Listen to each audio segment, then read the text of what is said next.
자, 요새 인스타를 통해서 우리가 누군가의 소식을 자주 확인하게 되는 것 같아요.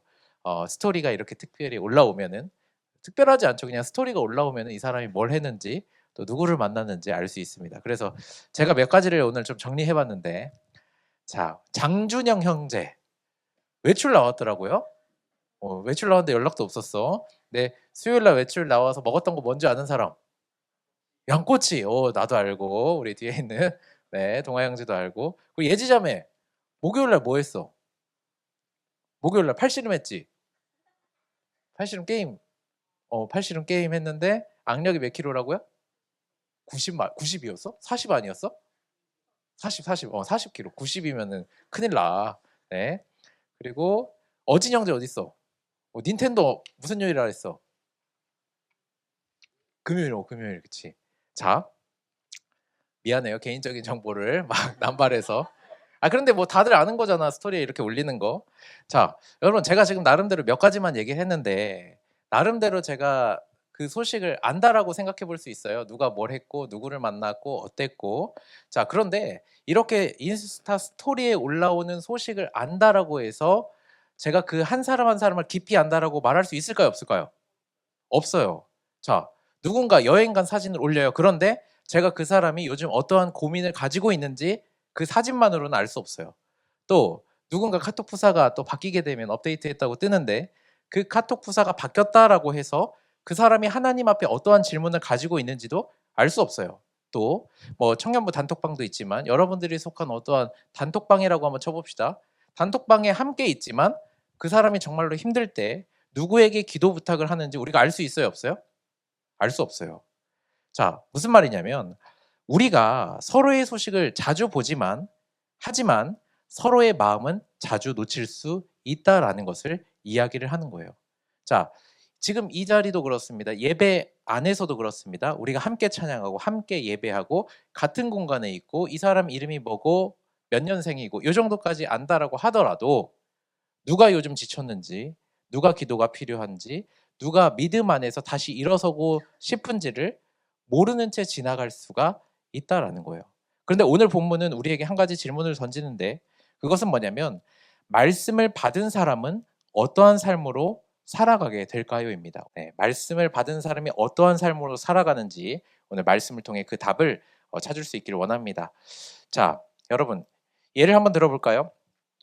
오늘 예배가 다 끝났다라고 한번 쳐봅시다. 목장 모임도 다 끝났어요. 자, 다 끝났어요. 우리가 함께 찬양도 했고 말씀도 들었고 기도도 했어요. 그리고 다 끝나서 이제 각자 집 갈게 가는 거예요. 그런데 무심코 인스타그램을 엽니다. 그런데 열었는데 A 형제는 예배 후에 누군가 밥을 먹고 있는 것 같아요. 또 B 자매는 사람들과 웃으면서 시간을 보내고 있는 것 같아요. 인스타 스토리로. 이렇게 우리는 서로의 소식을 많이 보죠. 그래서 누가 어디 갔는지, 누구와 어떠한 시간을 보내는지 압니다. 그런데 다시 말씀드리지만 그것을 보았다라고 해서 그 사람이 무언가를 한다라고 그걸 아는 것으로 그 사람의 마음을 잘 모를 때가 있다라는 거예요.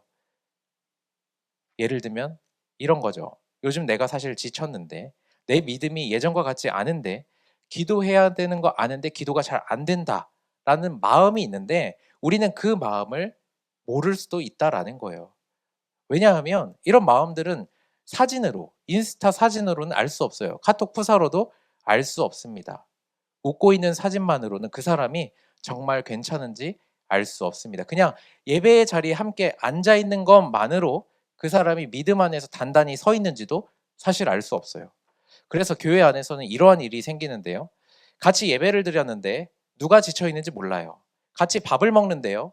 누가 기도가 필요한지 모릅니다. 같은 목장 안에 있는데 누가 다시 붙들어줬으면 하는지 그 마음을 우리가 모를 때가 있다라는 거예요. 여러분, 우리가 생각보다 긴밀하게 연결되어 있어요. 그래서 많은 것들도 압니다. 하지만 깊이 알고 있지 않을 수도 있다라는 거예요. 서로의 이름 알지만 기도 제목 모를 수 있고 서로의 마음도 놓칠 수도 있어요. 우리 안에 혹 이런 마음 있지 않을까 싶습니다. 어떤 마음이냐면 누군가 나를 알아주기를 바래요. 네. 그런데 나에 대해서 너무 깊이 알려고 하는 것이 부담스러워요. 또 내가 위로를 받아요. 그런데 내가 나의 연약함과 약함을 말하는 것은 좀 어려워요. 내가 누군가와 내가 사람들과 함께 있고 싶어요. 그런데 그 관계가 깊어지면 생기는 책임은 피하고 싶어요. 여러분, 이것이 우리의 현실은 아닌지 한번 생각해 봤으면 좋겠습니다. 그런데 오늘 본문은 전혀 다른 장면을 우리에게 말해주는데, 자, 어떤 사람들이 있냐면 복음을 듣고 마음이 찔린 사람이 있어요. 또 예수님을 믿고 세례를 받은 사람들이 있습니다. 그런데 예수님을 믿고 세례를 받은 사람들은 혼자만의 신앙생활을 하지 않습니다. 다시 말해서 말씀을 받은 사람들이 함께 모이기 시작했다라는 거예요. 자, 우리가 함께 읽었던 이 사도행전 2장은 오순절 성령 강림 사건 이후의 이야기예요. 성령님께서 각 사람에게 임하시고 베드로가 복음을 전하고 베드로가 예수 그리스도가 십자가에 못 박히신 그 죄가 무엇인지를 말하고 또 하나님께서 그 아들 예수 그리스도를 통해 그리스도가 되게 하셨다라고 말합니다. 그래서 이 사도행전 2장 안에서 이 말씀 복음을 들은 사람들이 마음에 찔려요. 그래서 이렇게 묻습니다. 형제들아, 우리가 어찌할꼬? 말씀을 듣고 마음에 찔린 사람들이 우리가 이제 어떻게 해야 되느냐라고 말하는 거예요. 자, 그래서 베드로가 뭐라고 얘기하냐면요. 베드로는 회개하고 예수 그리스도의 이름으로 세례를 받으라고 말합니다. 그날 성도의 수가 3,000이나 더해진 거예요. 여러분, 놀라운 부흥 아닙니까? 그런데 이 사도행전을 쓴 누가는 이 숫자가 늘어났다라는 것에서 딱 끝나지 않아요. 복음을 받은 사람들이 어떠한 삶으로 들어갔는지를 말해줍니다. 42절인데요. 제가 읽겠습니다. 그들이 사도의 가르침을 받아 서로 교제하고 떡을 떼며 오로지 기도하기를 힘쓰니라. 아멘. 이 복음을 받은 초대교회 성도들은 사도의 가르침을 받고 서로 교제하고 떡을 떼고 기도했다라는 것을 살펴볼 수 있어요. 첫 번째, 사도의 가르침을 받고, 두 번째, 서로 교제하고, 세 번째, 떡을 떼고, 네 번째, 기도했습니다. 자, 공동체 중심 안에 말씀이 있었어요. 이 성도들은 사도의 가르침, 목회자의 가르침을 받은 거예요. 그리고 예수 그리스도를 복음으로 배우고 붙들었습니다. 그리고 이 말씀을 들은 것에서 끝나는 것이 아니라 자연스럽게 교제로 이어지게 됩니다. 여기서 교제는요, 여러분, 안녕, 잘 지냈어? 이런 가벼운 인사를 말하는 게 아니에요. 깊은 거예요. 서로에 대해서 알아가면서 서로의 삶을 지나치지 않는 그러한 관계를 말하는 거예요. 그리고 이들은 떡을 떼었습니다. 떡을 떼었다라는 게 뭐예요? 함께 식탁에 앉았다라는 거예요. 여러분, 같이 밥을 먹다 보면 사람이 보입니다. 사람이 보여요. 어떤 사람인지가 보여요. 이 사람이 여러 사람이랑 같이 밥을 먹다 보면 말이 많은 사람인지, 아니면 괜찮은 척하는 사람인지, 괜찮은 척하지만 많이 지쳐있는 사람인지 보입니다. 또 얼굴을 보면 마음도 조금씩 보이기 시작합니다. 여러분, 초대교회 성도들은 떡을 떼면서 서로에 대해서 알아가고 기도하기 시작했어요. 그리고 서로의 삶을 하나님께 올려드렸습니다. 43절과 47절은 이 모습을 더 구체적으로 보여주는데요. 초대교회 성도들이 함께 있었습니다. 필요가 있는 사람을 보았습니다. 성전에 모였고 집에서도 모여서 떡을 떼었어요. 기쁨과 순전한 마음으로 음식을 먹었어요. 하나님을 찬미한 겁니다. 자, 말씀을 들은 뒤에 초대교회 성도들 사람을 만나는 방식이 달라집니다. 시간을 쓰는 방식이 달라지고요. 가진 것을 바라보는 방식이 달라지게 됩니다. 여러분, 여기서 오늘 설교의 논지가 분명해지는데 말씀을 받은 사람은 혼자 남지 않습니다. 다시 말해서 말씀을 받는 사람은 함께 말씀을 살아내는 공동체로 들어가게 됩니다. 이게 오늘 말씀의 핵심이에요. 우리가 말씀을 받고 복음을 받아들인 사람이라면 함께 그 말씀으로 살아내는 공동체로 나아가게 된다라는 거예요. 그런데 여기서 우리의 모습을 좀 정직하게 한번 볼까요? 자, 이건 팩트예요. 우리는 공동체를 원해요. 우리는 공동체를 원합니다. 그런데 그 공동체를 원한다는 건 무슨 말이냐면 나를 알아주는 사람이 있었으면 좋겠고 나를 위해 기도해주는 사람이 있었으면 좋겠다라는 거예요. 내가 진짜 힘들 때요. 괜찮아? 라고 물어주는 사람이 있었으면 좋겠다라는 게 우리의 마음이에요. 그런데 동시에 깊어지는 관계를 부담스러워합니다. 누군가 나를 알아줬으면 하는데 너무 깊이 알려지는 게 조심스러운 거예요. 누군가 나를 위해 기도해줬으면 하는데 나도 누군가의 기도 제목을 기억해야 된다라는 것이 무겁게 느껴지는 거예요. 왜 그럴까요? 누군가를 기억하면 여러분, 우리는 기도해야 합니다. 기도하면요, 다시 물어봐야 할 것 같아요. 다시 물어보면요, 그 사람의 아픔이 내 마음에 남을 수 있습니다. 그래서 우리는 종종 가볍게 묻고, 가볍게 웃고, 가볍게 지나갈 때가 많습니다. 혹시 여러분들 입술로 여러분들 사람들 대할 때 이렇게 말하지 않는지 한번 생각해 봤으면 좋겠어요. 잘 지내? 응, 잘 지내. 그래, 다행이다. 이게 우리가 서로 오가는 대화는 아닌지 한번 생각해 봤으면 좋겠어요. 그런데 여러분, 사실 잘 지내지 못할 때가 참 많이 있습니다. 잘 지낸다라는 말 뒤에 피곤하기도 하고 또 두려움도 있는데 무너질 것 같은 마음이 있을 수도 있어요. 말로는 잘 지낸다라고 하지만 실상은 그렇지 않은 거죠. 우리는 공동체의 위로를 원합니다. 그런데 내가 공동체 안에서 그 수고를 감당하는 것은 피하고 싶어 합니다. 내가 누군가에게 기억되고 싶지만 내가 누군가를 기억하는 그 부담스러운 일이라고 생각하기도 합니다. 그래서 공동체의 이야기는요, 우리의 능력으로 할 수 없습니다. 우리들의 능력으로 할 수 없어요. 우리 공동체의 이 이야기는 바로 복음으로 나아가야 하는 겁니다. 왜냐하면요, 우리의 힘으로 감당할 수 없기 때문입니다. 여러분, 우리 대강교회 청년부 이 공동체 안에서의 힘은 어디서 나오냐면 바로 복음에서 나옵니다. 자, 초대교회 성도들이 서로의 필요를 알고 서로를 돌볼 수 있는 힘, 바로 복음에서 나왔던 겁니다. 자신들이 먼저 그리스도께 받아들여진 사람들이다라는 사실을 알고 있었어요. 자, 예를 들면 동아 형제가 카톡 프사필에 시원하다 에서 굉장히 멋있는 카톡 프로필 사진을 올렸다고 칩시다. 전에 그렇게 올렸었는데, 자, 예수님께서 우리 동아 형제에게 찾아오실 때 동아 형제의 그 깔끔한 정복을 입은 시원하다에서 만져준 그 프로필 사진을 보고 오셨을까요? 아니에요. 동아 형제가 나름대로 잘 정리해둔 그 모습을 보고 예수님께서 찾아오셨을까요? 아니에요, 여러분. 우리가 좋아할 만한, 누군가 좋아할 만한 그 모습을 보고 하나님께서 우리를 사랑해 주신 게 아니다라는 거예요. 자, 여러분, 예수님은 우리가 숨기고 싶은 그 마음 가운데 찾아오셨습니다. 정리되어 있지 않은 죄 있죠? 그 가운데 찾아오신 거예요. 말하지 못한 두려움 있죠? 그것을 보고 우리에게 찾아와 주셨습니다. 다시 말해서 그러한 우리에게 주님께서 먼저 찾아와 주셨다라는 거예요. 그래서 우리의 죄와 수치를 대신 담당하시고 십자가에서 몸을 찢으시고 피 흘려 돌아가신 것입니다. 여러분, 하나님과 우리와의 관계 속에서 우리가 하나님을 향해서 길을 낸 게 아니에요. 하나님께서 친히 우리에게 길을 내어 주셨습니다. 이것이 우리가 알고 우리가 선포하는 복음입니다. 복음은 여러분, 너가 용서받았다라는 그 선언을 시작으로 너는 이제 하나님의 가족이다라는 자리로 우리를 이끌고 가는 거예요. 여러분, 교회 공동체에서 가장 기본적인 것은 우리의 취향도 아니고 성격도 아니고 관심사도 아니에요. 더 깊은 건 뭐냐면 바로 그리스도의 십자가입니다.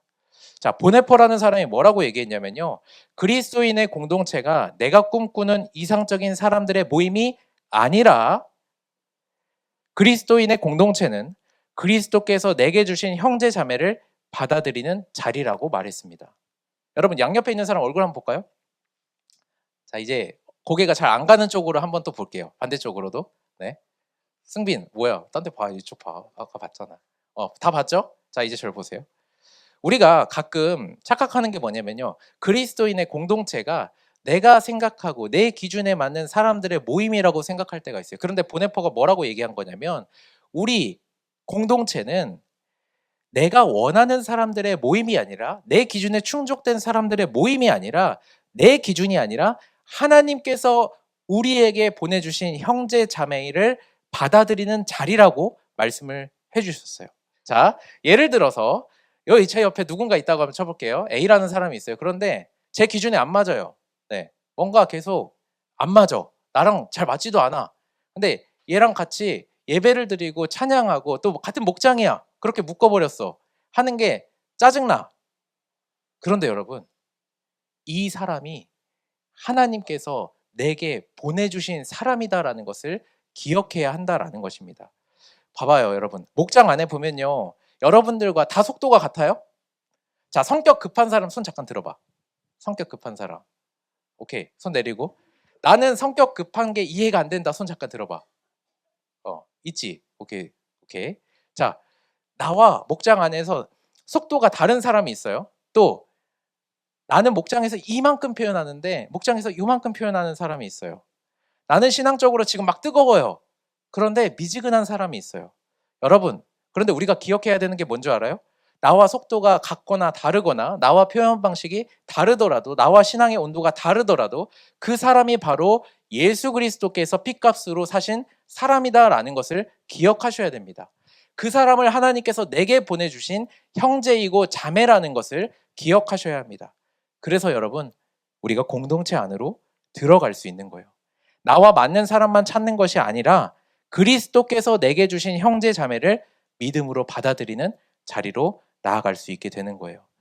여러분, 우리가 참 감사하게 이 공간에서 주일마다 예배를 드리죠. 찬양을 하고요. 또 말씀을 듣고 기도합니다.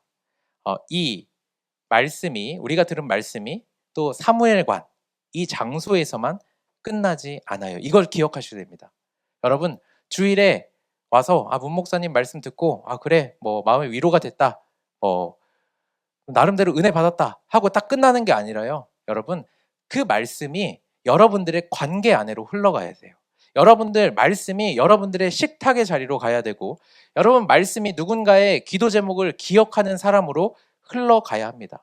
여러분, 그 자리가 바로, 그 중에 구체적인 자리가 바로 목장입니다. 목장. 우리가 주일 예배를 통하여서 함께 하나님을 바라보고 또 목장 예배에서 예배 때 이렇게 스쳐 지나갔던 얼굴들을 다시 한번 보게 되는데, 목장 안에서 우리 목원들, 서로 청년들과 함께 만났을 때 한 주를 어떻게 보냈는지 듣고 또 무엇을 붙잡고 기도해야 되는지를 목장 모임을 하다 보면 자연스럽게 알게 됩니다. 여러분, 주일에 제가 여러분들을 향하여서 말씀을 선포하죠. 그런데 거기서 딱 끝나면 안 돼요. 목장에서 있잖아요. 우리 목자들 중심으로 거기서 나누는 대화를 통하여서 말씀이 여러분들의 이야기가 되는 과정이에요. 그래서 여러분들 여러 가지 이야기 하겠죠. 이번 주 이 말씀이 마음에 남아요. 또 이 부분은 제가 좀 순종하기 어려울 것 같고 마음에 조금 답답함이 있어요. 또 이것을 위해서 이렇게 할 건데 같이 기도해 주세요. 여러분, 이런 말이 오가는 자리가 바로 목장입니다. 사도행전 2장에 초대교회 성도들 성전에 모였고 집에서도 떡을 떼었고 공적인 예배가 있었고 삶의 식탁이 있었습니다. 여러분, 우리에게도 이런 자리가 필요합니다. 함께 말씀을 듣는 자리 필요하고요. 들은 말씀을 삶으로 나누는 자리도 필요합니다. 혹 이렇게 생각하는 경우가 있어요. 우리 청년들은 그렇지 않은데 제가 본당에서 어른들과 예배를 드리면 나이 많으신 분들과 예배를 드리면 생각보다 예배만 드리고 그냥 가시는 분들이 많아요. 우리 청년들은 예배를 드리고 자연스럽게 목장 안에서 나눔을 하잖아요. 그런데 예배를 드리고 목장 모임 안 하고 난 딱 예배만 드리고 주일에 끝내시는 분들이 너무 많아요. 여러분, 그런데 예배를 드리고 목장 안에서 나누는 것은 마치 세트와 같습니다. 말씀을 받는 사람은요, 그 사람은 함께 말씀을 살아내는 자리를 향해 나아가야 돼요. 오늘 우리에게 그 자리가 바로 목장이다라는 것을 기억하시기를 바랍니다. 그래서 제가 오늘 미션 한 가지, 한 주간의 미션입니다. 뭐냐면 목장 예배가 끝나잖아요. 목장 모임이 끝나잖아요. 마음에 남는 한 사람을 그냥 지나치지 말고 짧은 메시지를 하나씩 보내시기를 바랍니다. 아시겠어요? 목장 예배를 할 거예요. 목장 모임을 할 거예요. 그러면 목장 모임을 하고 마음에 남는 한 사람을 그냥 지나치지 말고 짧은 메시지 하나를 보내는 거예요. 뭐 거창하게 막 몇백 자 이런 거 아니에요. 한 문장도 괜찮습니다. 그런데 그냥 하라 그러면 여러분 어렵죠. 그래서 제가 한번 생각해 봤는데 3가지 키워드가 들어가면 좋을 것 같아요. 첫 번째, 고마움을 표현하고요. 두 번째, 기억하고요. 세 번째, 함께 기도하겠다라고 마음을 전하시기를 바랍니다. 예를 들면 이런 거예요. 오늘 목장에서 나눠줘서 고맙다. 너가 가지고 있는 그 고민 가지고 같이 기도할게. 또 오늘 오랜만에 얼굴 봐서 반가웠다. 이번 주도 우리가 주님 안에서 함께 힘내보자. 아니면 또 이런 것도 좋아요. 아까 나눈 이야기가 마음에 남았다. 뭐라고 얘기하지 않아도 돼요. 아까 나눈 이야기가 마음에 남았다고 얘기하고 같이 기도하자라고 하면 돼요. 고마움, 기억, 기도, 이 세 가지가 다 들어가도 되고 이 세 가지 중에 하나만 들어가도 됩니다. 여러분, 목장에서 나눈 이야기, 그것을 기억하고 한 사람을 기억하시길 바랍니다. 여러분 봐봐요. 여러분 지금 제가 다 하라 그러니까 하는 사람 입장에서 내가 저거 해야 돼 이렇게 생각 들 수 있죠. 그런데 이렇게 생각해 볼까요? 그 메시지를 받는 사람이라고 생각해 봐요. 물론 다에게 가지 않을 수도 있어요. 그런데 누군가 한 사람이 그 짧은 메시지를 받게 될 때 이렇게 들릴 수 있어요. 나를 기억해 주는 사람이 있구나. 나를 위해 기도해 주는 사람이 있구나. 여러분, 이 관심과 표현이 목장을 목장답게 만들어 갑니다. 여러분, 우리가 기억하고 인정해야 되는 한 가지 있는데 그것은 하나님께서 우리를 혼자 믿도록 부르시지 않았다라는 거예요. 물론 혼자 말씀 묵상하는 시간 필요해요, 필요하지 않아요? 말씀 함께 필요해요, 필요하지 않아요? 필요합니다. 그런데 말씀은 혼자만의 은혜로 결코 멈추지 않아요. 말씀은 나를 누군가의 곁으로, 누군가의 자리 옆으로 데려가는 거예요. 제가 지금 딱 얘기했을 때 여러분, 그 미션 그렇게 막 큰일, 중요하지 않은 일처럼 느낄 수 있어요. 그런데 여러분, 생각해봐요. 누군가를 위해 기도하고요. 누군가를 위해 기억하고 그 기도 제목을 가지고 기억하고 한 사람을 품는 일 작아 보일 수 있어요. 그런데 그 마음과 메시지를 받는 사람 입장에서는 큰 힘이 될 수 있다는 것을 기억하시길 바랍니다. 목자 여러분들은 한 사람한테만 해야 될까요? 목자 여러분들은 조금 과중하게 모든 목원들에게 한마디 메시지를 잘 담아서 전달해 주시길 바랍니다. 그 메시지를 받은 사람에게 정말로 큰 힘이 될 것 같아요. 한 사람을 기억하려고 하면 여러분, 내 마음이 보여요. 무슨 말이냐면 보통 사람들이 서로를 위해서 기도하면서 살아요? 아니면 내 기도 제목 붙들고 살아요? 보통 내 기도 제목 가지고 붙잡고 살아갈 때 많이 있거든요. 제가 참 그런 말을 조심해요. 목회자니까 해야 되는 말이긴 한데 어떤 성도님들이나 어떤 분들이 힘들고 어려운 이야기를 하면 저는 뭐라고 얘기해야 돼요? 뭐라고 얘기해야 돼? 기도합시다? 아니야, 기도합시다가 아니야. 기도할게요. 이게 목회자로서 해야 되는 이야기이면서 기도해야 되는 게 저의 책임이에요. 여러분들이 우리가 때로는 내 기도 제목만 붙잡고 있었다면 상대방의 기도 제목을 가지고 붙잡게 되면 어떤 일이 벌어지냐면요. 내가 얼마나 내 문제 하나만 붙잡고 있었는지를 깨닫게 됩니다. 한 사람의 기도 제목을 떠올리면 믿음이 말로만 끝나지 않습니다. 믿음이 실제 사랑으로 이어지게 됩니다. 여러분 또 이렇게 한번 생각해 볼까요? 여러분 관계를 유지하는 게 뭐가 따라오냐면 수고가 따라와요. 다른 사람과 A라는 사람과 B라는 사람과 관계를 맺으려면 수고가 따라와요. 그런데 때로는 그 수고 때문에 공동체가 불편하게 느껴질 때가 있어요. 왜 그러냐면 내 속도는 이대로 가야 되는데 다른 사람들과 관계를 맺다 보면은 수고가 요구되기 때문에 내 속도가 깨집니다. 내가 해야 될 일이 깨지기도 하고 내 시간이 사용되는 거예요. 그런데 여러분 기억하시길 바랍니다. 관계 속에서 내 수고가 요구되고 내 시간과 내 속도가 깨어지는 그 순간, 그 자리에서 하나님께서 일하신다라는 것을 생각하시길 바랍니다. 하나님은 내가 선택한 편안한 관계만을 통하여서 나를 만들어 가지 않으십니다. 여러분들 잘 알 거 아니에요. 여러분들 신앙생활 하다 보면은 내 옆에 있는 나를 속썩이고 내 마음을 상하게 하는 사람을 통하여서 여러분 얼마나 신앙적으로 성장했습니까? 성장하지 않았다면 여러분들 신앙 한번 돌이켜 볼 필요 있어요. 싫어하는 사람이 있으면 여러분 그냥 포기해요? 그러면 안 돼요. 싫어하는 사람이 있으면 우리 마음 가운데 자연스럽게 불편함이 생겨요. 하나님이 저 사람 사랑하라고 했는데 왜 내가 저 사람을 사랑할 수 없을까? 여러분, 그 과정을 통하여서 우리가 성장하게 되고 하나님께서 우리를 빚어 가십니다.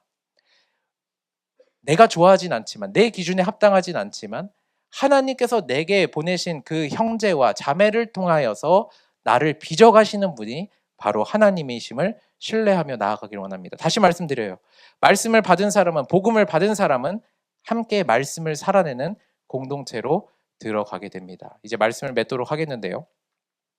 자, 오늘 본문 속에 초대교회 성도들이 말씀을 듣고 어떠한 삶으로 들어갔는지를 볼 수 있습니다. 초대교회 성도들 함께 배웠고, 함께 먹었고, 함께 기도했고, 서로의 필요를 보았습니다. 다시 말해서 혼자만 은혜 받고 끝나지 않았고 함께 말씀으로 살아내는 공동체가 되었다라는 거예요. 여러분, 목장은 여러분, 내가 가지고 있는 여러 가지 모임 중에 한 가지 모임이 더해지는 게 아니라 말씀을 받은 사람들이 함께 말씀을 가지고 살아내는 그 자리가 바로 목장이다라는 것을 기억하시길 바랍니다. 제가 분명하게 이번 주 말씀 미션 드렸어요. 먼저 목장에 참여하시고 또 목장 모임을 통하여서 마음에 남는 한 사람에게 짧은 메시지를 보내는 겁니다. 또 새가족 교육하는 분들이 있는데 새가족 교육하는 분에게 짧은 메시지를 보내는 겁니다. 여러분, 제가 세 가지 키워드 말씀드렸어요. 여러분 혹시 기억해요? 첫 번째, 고마움. 두 번째, 기억. 세 번째, 기도. 고마움, 기억, 기도. 이 세 가지면 충분하고 이 세 가지 중에 하나여도 충분합니다. 여러분, 함께 하나님의 말씀을 살아내는 우리 청년들 될 수 있도록 또 주의 이름으로 축원합니다.